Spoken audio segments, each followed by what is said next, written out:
In this video we will look at how to make a group. Begin by clicking on your name and then on Organization. Now click on Manage Groups. Click on Add Group.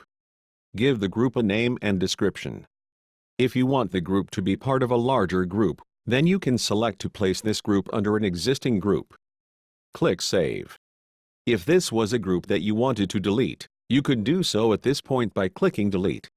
We don't want to delete our group, so we are going to click on Manage Members.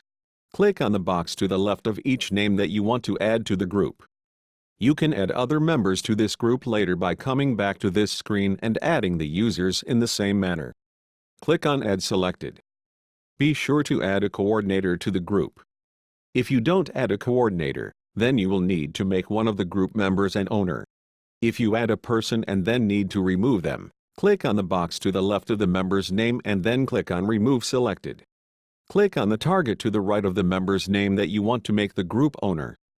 The members and owners role targets toggles between the two settings. Click on Back to Group Overview and then click on Back to Group List. You have now completed making a group and adding members to the group.